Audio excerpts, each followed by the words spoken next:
शिवसेना के कुनबे में सामने आई फूट और विधायक दल में हुई टूट के बाद महाराष्ट्र की राजनीति में भूचाल आ गया है।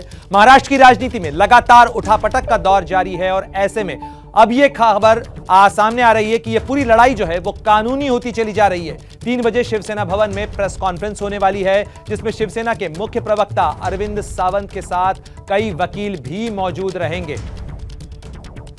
इस पूरी खबर पर ज्यादा जानकारी के साथ हमारे सहयोगी मृत्युंजय भी जुड़ रहे हैं और साथ ही आपको बताएंगे कि किस तरीके से इस पूरे मामले के अंदर मृत्युंजय, जिस तरीके से यह पूरा मामला अब कानूनी होता चला जा रहा है, यह लड़ाई तो अब और उलझती चली जा रही है।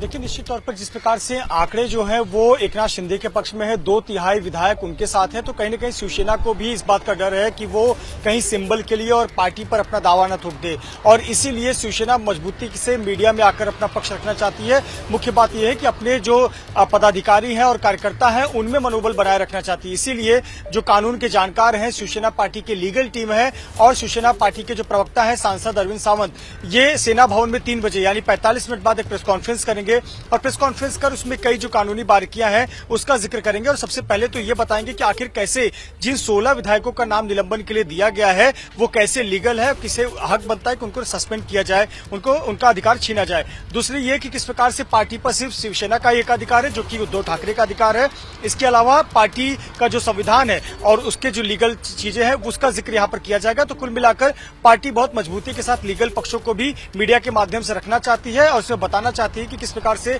16 विधायकों के निलंबन की जो मांग की गई है वो उचित है और पार्टी पर अभी भी एकाधिकार शिवसेना पक्ष प्रमुख उद्धव ठाकरे का ही है। जी बिल्कुल मृत्युंजय, निश्चित रूप से दोनों तरफ से अपने अपने दावे भी हैं, दलीलें हैं। इस तमाम जानकारी के लिए बहुत सारा शुक्रिया आपका। लेकिन इस पूरे मामले को लेकर जहां दलीलें दी जा रही हैं, कानूनी दांव खेले जा रहे हैं, लेकिन यह मामला सुलझने का नाम नहीं ले रहा है। महाराष्ट्र के महासंग्राम पर शिवसेना के प्रमुख प्रवक्ता और पार्टी के सांसद अरविंद सावंत ने एबीपी न्यूज से बातचीत की और उन्होंने इस बातचीत में बीजेपी पर भी जमकर हमला बोला।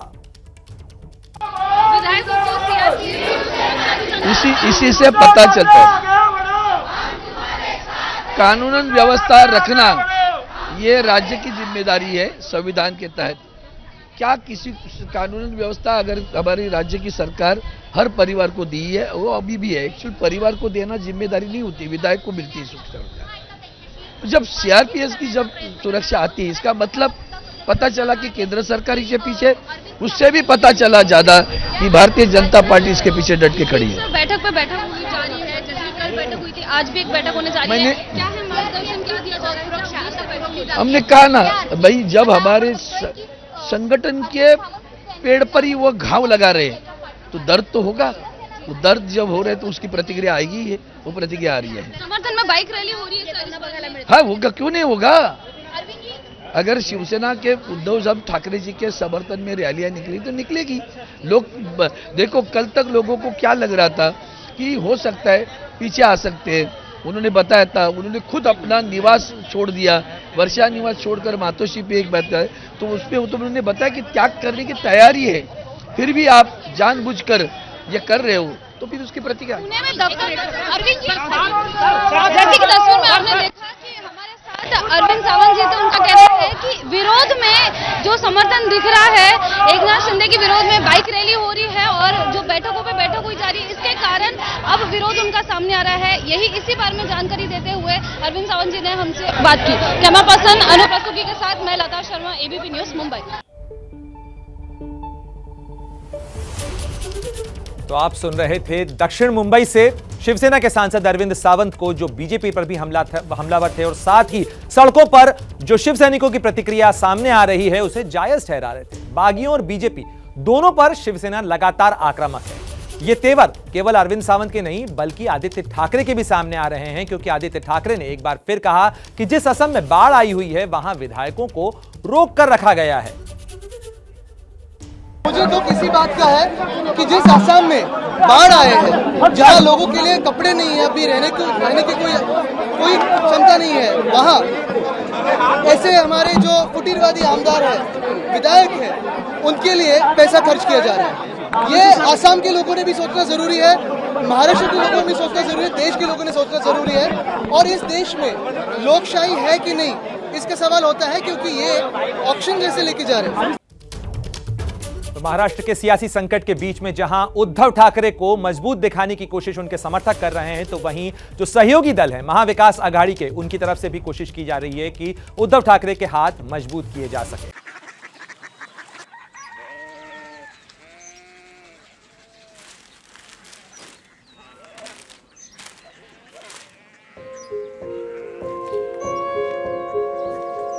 बाबा बाबा कोरिया सिटी जानी ना।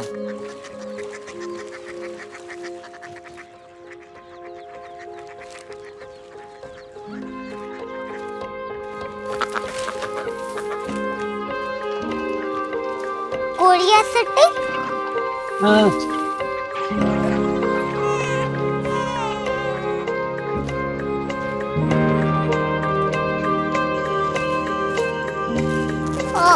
कोरिया सिटी कहाँ पे है? शहर अंग्रेजी लगे हैं।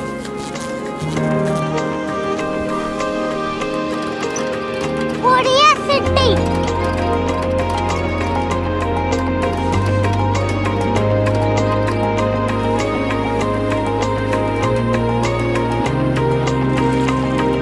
वो बहुत दूर है।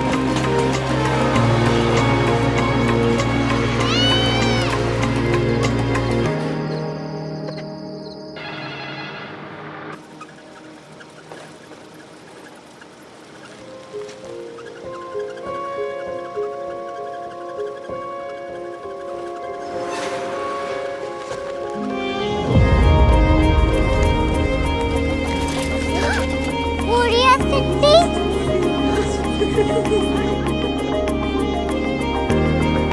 दुनिया को कुछ लोग बड़े होते हैं। कोरिया सिटी कहाँ है? प्रोफेसर साहब को पता होगा।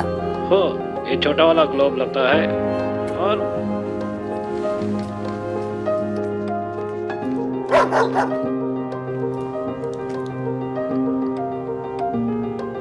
पता नहीं, मेरी बेटी से जाके मिल लो, शायद उसे मालूम हो।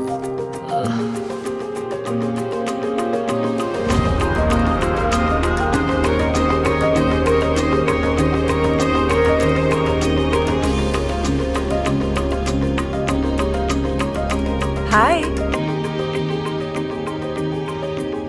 बाबा ने भेजा है। Come here.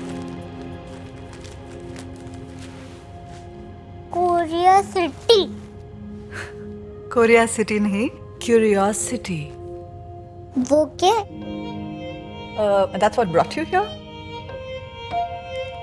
जो तुम्हें यहाँ तक ले आया। क्यूरियोसिटी